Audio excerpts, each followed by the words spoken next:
오늘은 고린도후서 1장 12절에서 22절까지 말씀입니다.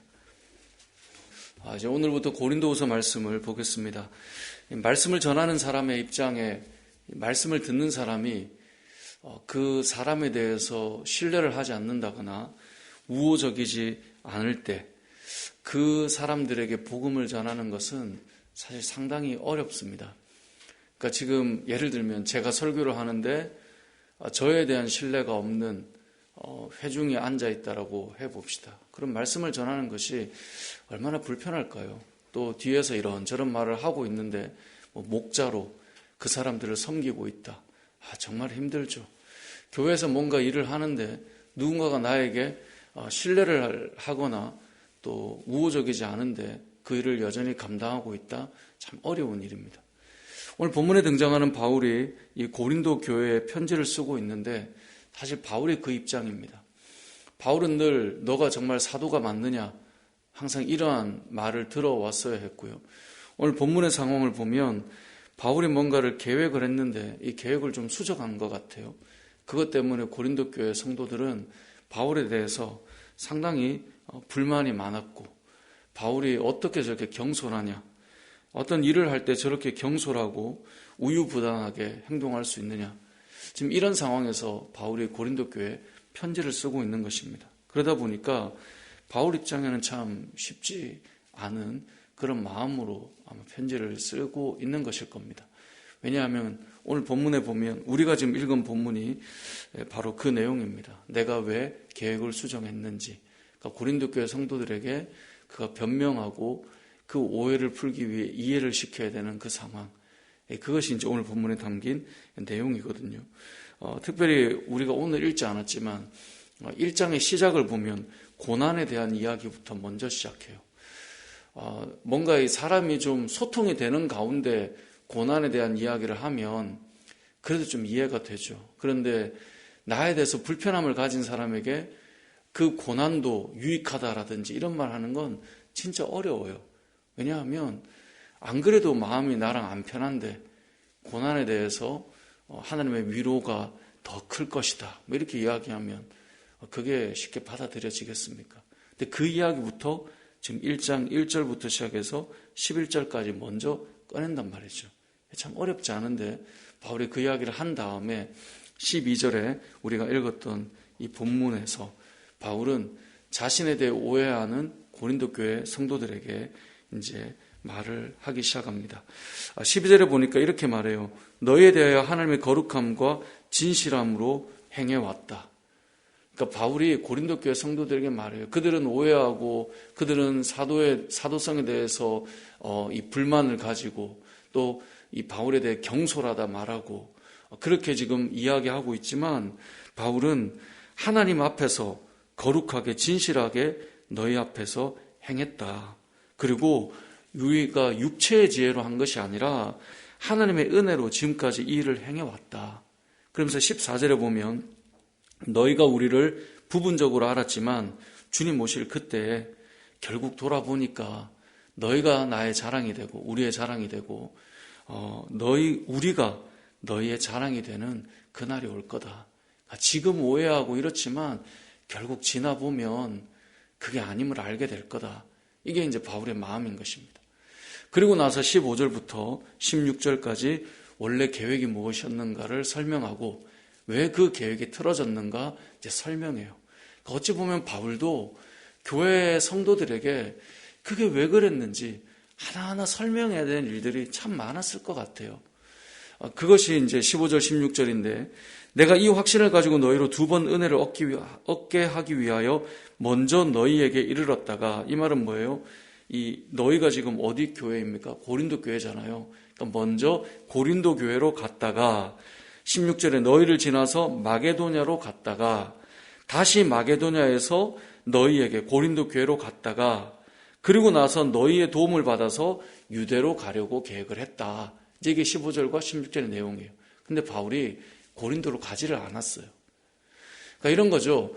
제가 집사님 댁에 신방을 갔다가 그 다음에 그 일을 하러 이렇게 제가 가도록 하겠습니다. 얘기를 했는데 못 간 거예요. 근데 이제 당시에 지금 신방보다는 개념이 더 크겠죠. 지역이 다르니까 뭐 어디 대전에 있는 어디로 갔다가 뭐 이렇게 거쳐서 가겠습니다라고 말했는데 이게 틀어진 거예요. 그러니까 이제 그 지역에 있는 고린도 교회 성도들은 사도 바울이 계획을 짜는 거나 이런 거 보면 너무 경솔하다. 어떻게 지키지도 못할 일을 저렇게 하고 저렇게 행동했냐. 이제 그런 말을 들었던 것 같아요. 그래서 17절에 보면 내가 이렇게 계획할 때 이게 경솔하게 한 것이 아니다.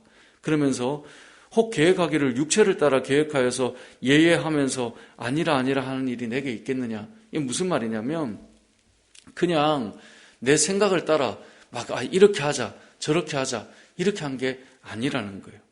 바울이 계획은 이렇게 틀었지만 오늘 본문과 이제 내일 본문에서 왜 이 계획이 수정되었는가를 설명하는데 오늘 본문에서는 사도 바울은 기본적으로 하나님 앞에 예수님이 그러하셨듯이 예라고 말하며 살아왔다라고 고백합니다. 그러니까 이 계획이 수정된 것도 사실 누구의 뜻이라는 거예요? 하나님의 뜻으로 내가 그렇게 했다라고 말하고 있는 것입니다.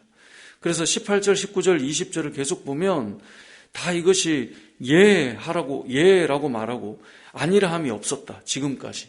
19절에도 보면 예수 그리스도는 예하고 아니라 함이 되지 아니하셨으니 그에게는 예만 있었지 않았느냐.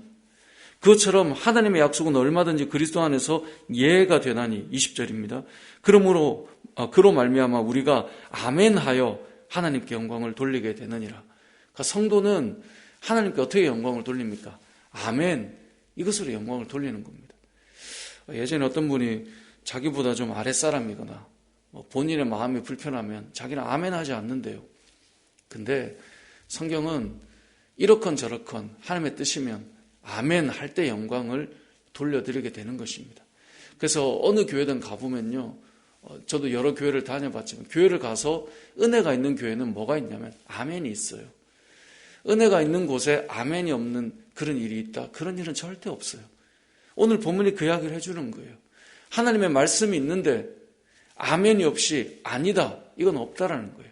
예만 있다는 거죠. 그것처럼 우리 역시 아멘해서 하나님께 영광을 돌리게 된다는 거죠. 그래서 교회는 성도는 하나님의 말씀 앞에 아멘이 있는 곳이 결국은 하나님의 뜻을 이루는 곳이에요. 자, 근데 바울을 생각해 보세요. 고린도 교회 성도들이 자신을 좋아하지 않아요. 근데 이 계획이 틀어지게 됐어요. 저는 이 본문을 묵상할 때 그런 생각이 들어요. 저는 성격상 저를 좀 이해해 줄 사람이라면 뭔가 이게 그 계획이 틀어져도 마음이 좀 덜 불편할 것 같아요. 왜냐면 이해해 줄 사람이니까. 집사님 제가 이래서 그게 가기 전에 말하면 좋겠지만 혹 그런 경황이 없어도 나중에라도 그때 제가 이래서 이랬습니다.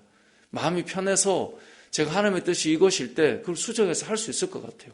근데 저는 만약에 저랑 불편한 사람이라면 어떻게든 지킬 것 같아요. 왜냐하면 사실 말 듣기 싫거든요. 오해가 되는 일들이 일어나는 게 싫거든요.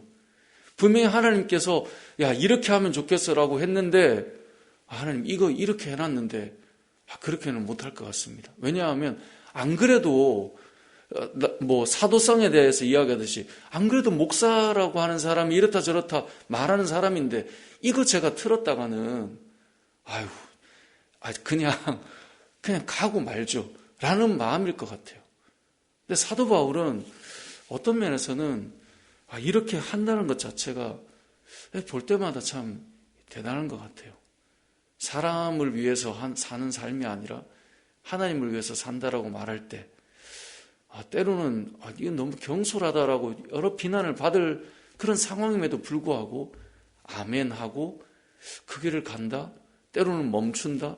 이제 사도행전을 보면 바울의 사역을 볼 수가 있잖아요. 그러니까 그러한 모습들이 바울에게 있었다라고 하는 것은 정말 이 절대적인 하나님의 순종과 그 뒤를 하나님 앞에 맡길 때 가능한 거죠.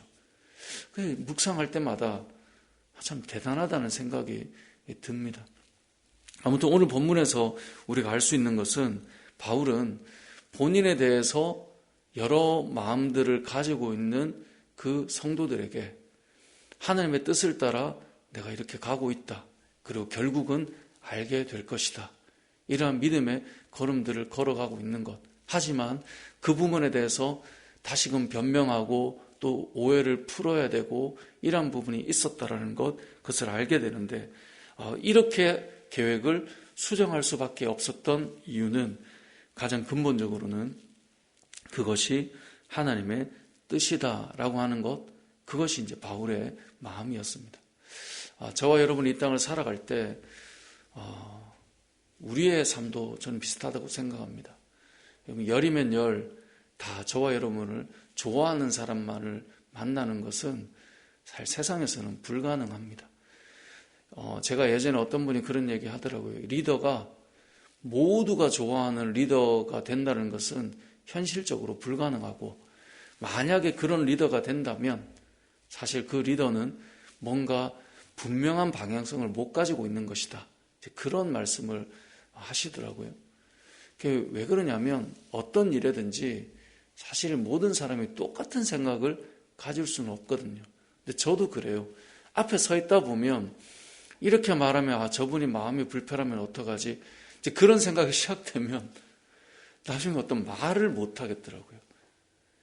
근데 그 중심에는 내가 가야 될 길에 대한 어떤 하나님의 사명과 부르심과 또 헤쳐나가야 되는 마음도 있겠지만, 제 마음에 마음을 불편하게 하고 싶지 않은 마음과 동시에 제 안에 비난을 받고 싶지 않은, 저를 보호하고 싶은, 사실 그러한 마음들이 제 안에 있는 거죠. 사실 그건 선한 건 아니죠. 나를 보호하고 싶은 마음 때문에, 사실 상대방을 존중하는 마음도 있지만 나라고 하는 사람을 보호하고 싶은 마음이 그 안에 있다 보니까 하나님이 원하시는 일들을 못 해나가는 거예요. 그러니까 고난이나 비난이나 어떤 그런 말들이 안 듣고 싶은 거예요, 사실. 그게 본질적으로 좋지 않은 마음이에요. 그러니까 모두가 좋아하는 그런 모습을 비춰간다라고 하는 것은 선하게 보여질 수도 있고 또 옳은 것이기도 하지만, 우리 내면 한켠에는 그렇지 않은 면들이 있는 거예요.